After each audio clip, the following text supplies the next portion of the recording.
Hi everyone, I am Ghosty from the Makoreactor team, and today we are gonna look at a deck, a kind of special deck to be honest. It is a deck that have won and topped a lot in the Japanese meta, in the Japanese format. Many scoff when you say the Japanese format because it's so different, it's so all in, it's a young format and it's a new game, people don't understand how to play it, it's best of one. Well, I've tried this deck in best of threes. I played like 30 or 40 games so far with the deck, and I can just say that it's a very smooth deck.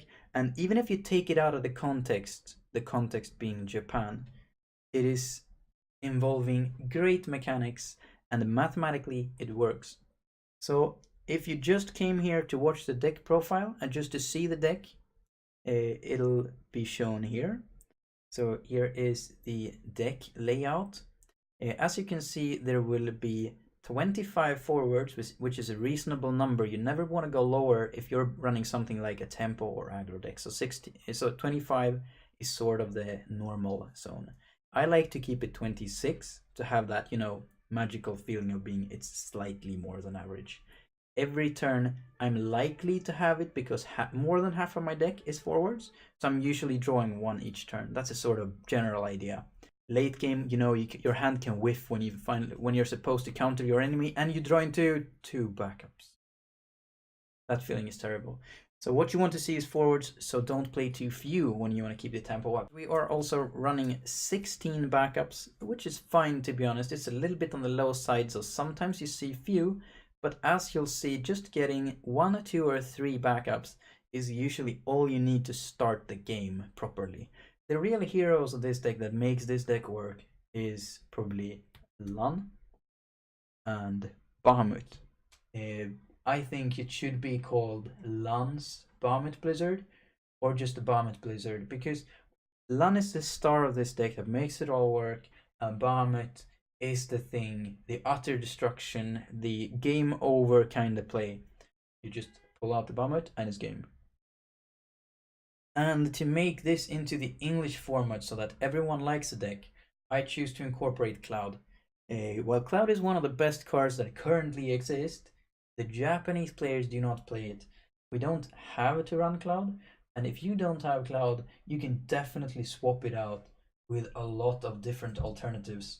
In this deck, it was probably Laguna, a Kuja, and an Argath, I think, that I swapped in Cloud for. But all the same, it is possible to just use those. For people who are interested in hearing a little bit more in depth, you can just keep watching the video. For anyone else, thank you for watching. We are going to go with the forwards first, and naturally, we're starting with the main character that this deck kind of revolves around. And this deck is a whole lot about Lann. Lann is a really good character in this deck, and you'll see a lot of synergies among the forwards. Here, he's ridiculously difficult to deal with, as you cannot block it with a bigger character. And this format in the Europe and Northern America at the very least revolves a lot about mid-range and control type of decks. They really enjoy having these slightly bigger characters, preferably 8 or 9k or higher, and they cannot really deal with Lann in an effective manner. So Lann really does a lot of work here. You're gonna be seeing Odins attracted to a cheap card such as a Lann, and that is favorable to be honest. They are wasting 4, or as you'll see later, probably 5 mana for an Odin just to be able to deal with Lann. They only have 3 Odin, so who are they gonna prioritize? And there are a lot of other threats within specifically the Odin range. That's what we're looking for here. So all of the synergies will be around 3 to 4 costs basically, just because they're in the same range, making Alexander useless. The 7 cost Odin a little bit too expensive. Replaying through Leviathans is pretty expensive, so I think 3 cost is a perfect way to go. We just have 1 backup and discard a card, and Lann is out on the field already. So it's a very cheap play as well. While Lann is good, will bring a lot of forwards dealing with 7 or lower. and one of them is Tifa. Tifa deals with any target immediately that is 6k or lower. So she deals with a lot of the threats already just for a single fire crystal point and the Tifa from hand, and that threat is gone and Lann swings through for damage. Despite her being played this turn, you can still use a special because it does not require a tap. There is no tap in its cost here. And the synergy here with Lann is great, so we're gonna add some fuel to the fire here with another 2 Tifas, so that's 5 Tifas. We also brought her supporter Zangan, so she's gonna get haste and she's gonna be doing a lot of water kicking. She's one of the main ones here. Another target that can easily deal with targets in the way of Lann is Squall. Simply having Squall out might mean that your opponent will not want to play any 6k or lower character because they'll immediately die. Either way, you usually are able to either trade upwards for a 4, 5 or 6 cost minion with Squall, or you're able to snipe off any threat that might possibly block Lann. The Squall is really undercosted in my opinion, probably should cost 4. And I think we'll use that for now. And once again, this is also a card that needs Odin to deal with it specifically. Although this one is weak to Brynhildr unlike Tifa. So it's a little bit less durable, but still an amazing card. And like we said before, Lann is the big dude here. So we're going to bring plenty of things that remove anything that could possibly block Lann. Another card that can sort of help Lann get through, and the European and North American touch to the Japanese famous decks, is probably Cloud. Cloud is one of the best cards in the entire game. He can keep your tempo up. He is very strong overall. The only downside is that he is a little bit slow and he's pretty easy to deal with. But keep in mind that every single card presented so far requires Odin attention, the 4-cost Odin, to deal with it. So which one are they going to destroy? I think they're going to focus on Cloud, which is fine to be honest. Omnislash is one of the more expensive removals, and as you'll see, we have brought other solutions to expensive cards. So I don't think Cloud is important at all. He is just one way this deck deals with expensive card. So I don't think Cloud is really necessary. You can even skip him for this deck. So if you're building a budget version, for example, of this deck, removing Cloud is not a problem. I noticed that Cloud isn't the best removal in this deck. Controversial to say, but this card is a little bit overrated, but for a good reason, to be honest. If you can't deal with Cloud, well, the game is over already. And that is unfortunate. It's a really strong card, brave, and one of the best removals in the game. Whenever you draw into a duplicate, it's an Omnislash, so it's rarely a dead card. It's really useful. Another card I wanted that really sort of helps your Cloud and your Lands to survive, and passively being just a pain for the opponent, is Terra. Terra cannot be targeted by summons, so she has some durability. It's also a 6k with a threat of becoming a 9k. So here's the question: if I play Terra, do I have one on hand? Well, that's for the opponent to find out, right? So we want them to perhaps not dare swinging for several reasons. If they swing, they lose a defender, and we prefer to be ahead in damage here, so this is a sort of tempo deck. So there are ways to get to Terra, but for some decks it's ridiculously difficult and they can't just remove her.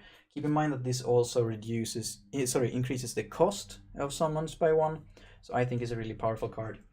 Next up is Kuja. I brought a single Kuja along in this deck for today, and it's a 5 cost, but it is one of the best cards ever in my book. Basically decks like this one that revolves around small things and effects and, you know, Red Mages, Snows, Shivas, things like that. It just does not work on Kuja because they'd have to empty their hand if they're gonna keep this guy down every turn. Overall a really powerful card. It's hard to go plus on removing Kuja, you could just say that. In this deck we also brought a couple of weenies, just to keep the cost curve down and have something. And this is one of the best plays you can do in the early game because Argath narrows down your opponent's options, and that's just what we want here. Tapping 2 backups and playing an Argath is one of the most economic plays you could possibly do. The final forward probably actually is the smallest one, but not in its effect. It's one of the best cost versus utility in the entire game.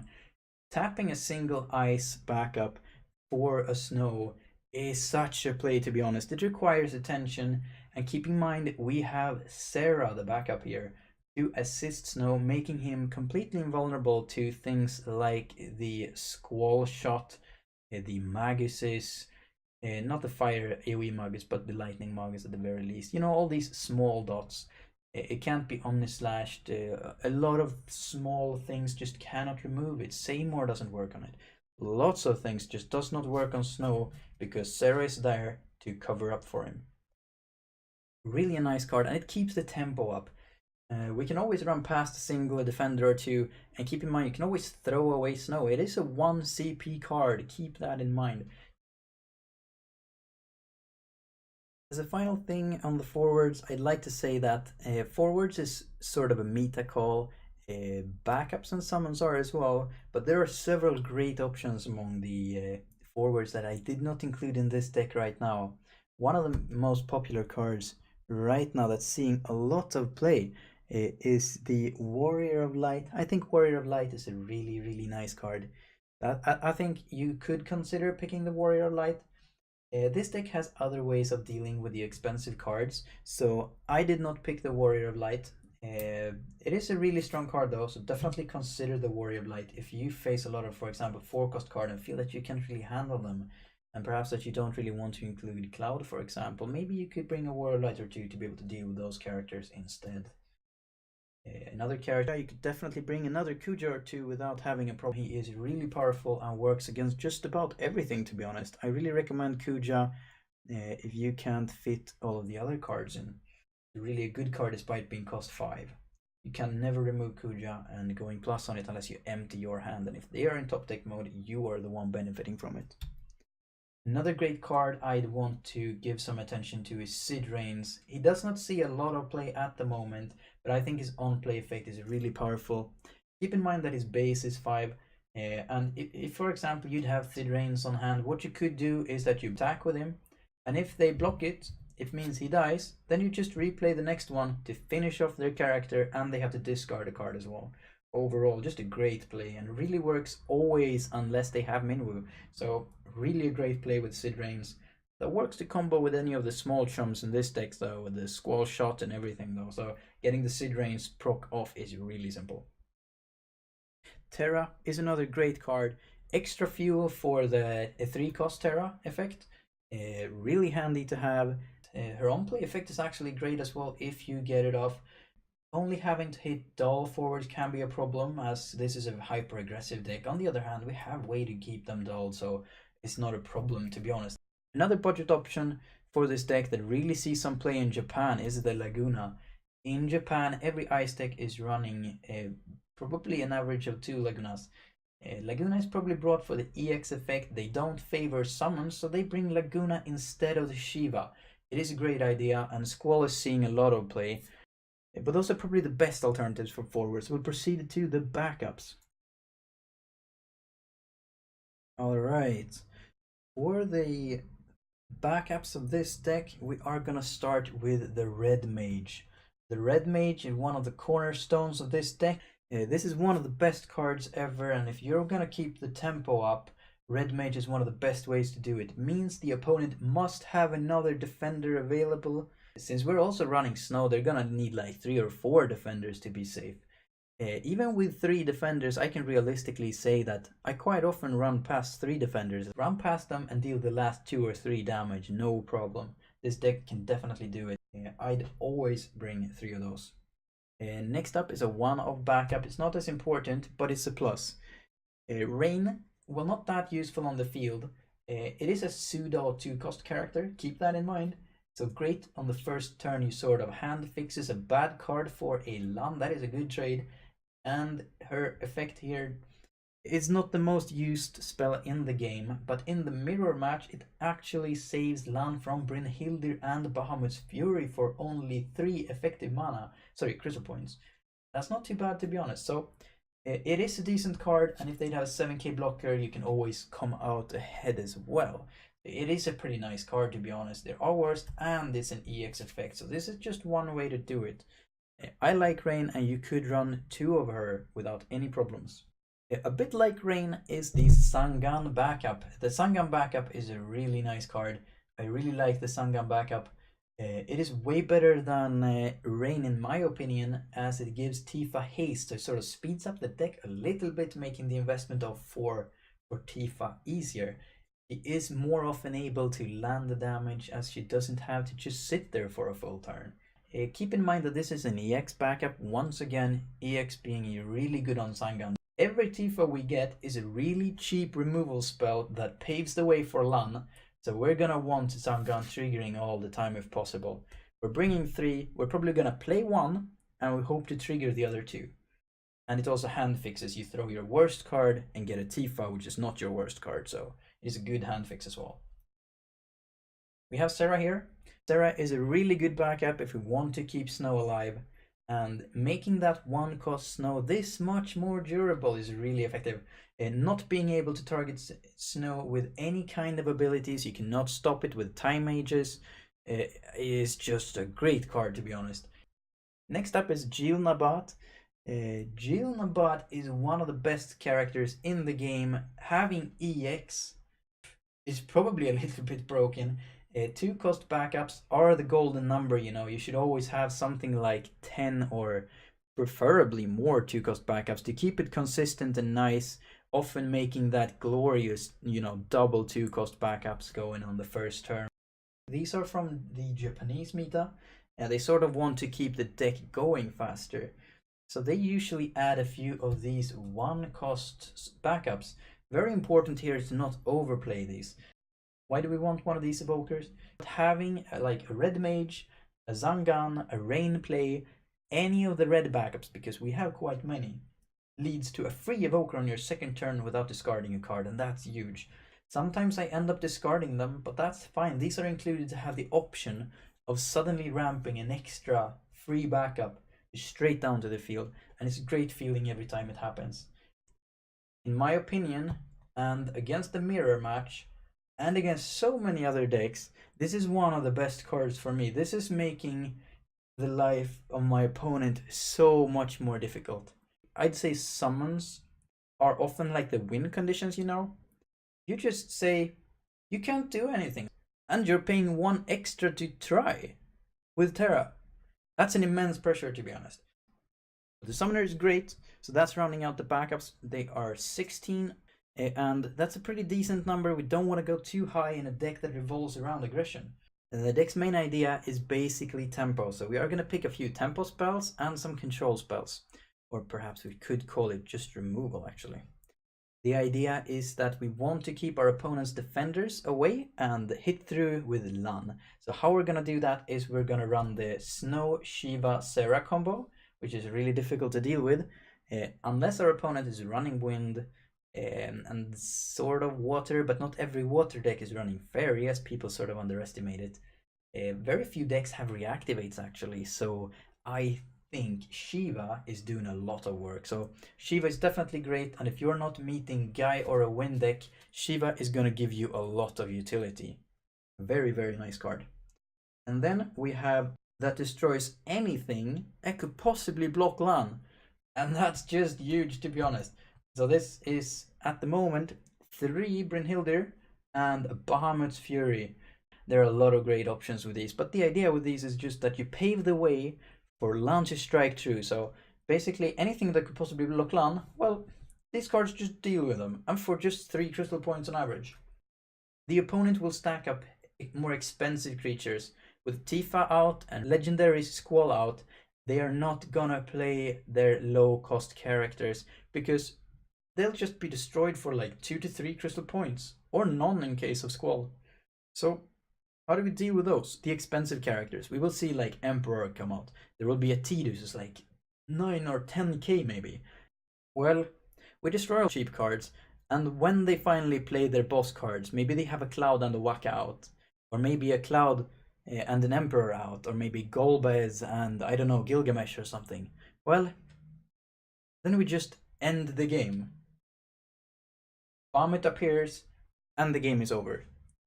So I think this is just an amazing card. It is very overlooked in the English format, and it does not really need Fang to work. Fang is good in the deck still though, because Bahamut is of such importance that reducing the cost by 2 is a huge deal. If you just keep the tempo up instead of playing Fang, just you sort of eases smoothly into a great Bahamut play. You just keep the tempo high, remove all the cheap forwards, and then when they finally play their second expensive forward, that Brynhildr and Bahamut's Fury and Squall Legendary and Tifa cannot deal with, then you just go for the Bahamut. It'll just suddenly happen. Wait for example, Aerith to tap or bait an Aerith tap, and then just go Bahamut. I think Bahamut is my win condition. Why 3 Bahamut and not 2? My opponent will often have a lot of 8, 9 or 10k characters. If you look through this deck properly, you'll see that there are very few ways to deal with them effectively.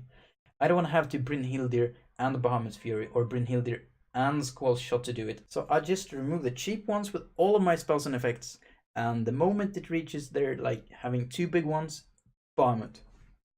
It just feels like it works, and having Bahamut ready in hand is not so big of a loss, to be honest. I can live with this. Just play Bahamut and just feel it. It's just that good. But those were the last cards of this deck profile. It's a very flexible deck, and it might need some adjusting to your local meta. You should always do that, to be honest. You have to make those meta calls. For example, is the Shiva really worth it, or would another Bahamut Fury or 2 be better? If that's not your piece of cake, you could go for more forwards, for example. It is very flexible, like I said, so you can always look for the alternatives. It is working great in Japan, but that does not mean it will work great on your home turf, and you sort of have to practice a little bit with it first, of course. I have tried it, and I kind of like this variant of it, but it is up to you. What changes would you make? It would be really interesting to hear, so just make a comment if you have any great ideas of what your game-changing change of plans would be. I ran this deck in 2 best of 3s against one of my friends, and I'm posting that soon in a separate video. If you would like more content for this game, feel free to subscribe to this channel. I will provide, I'm thinking of 1 to 2 videos per week at the very least if I can. It depends a little bit on how much time I get and how much help I will get from friends and team. We will see. And I will try to provide deck profiles, tutorials, matches, and analysis. And I'm sort of making a team on Makoreactor to be able to provide this sort of content on a regular basis. If you would like to see something specific, you can just ask for it, and I will try to make it. Thank you for tuning in anyway, and I hope you are having a great day. Bye.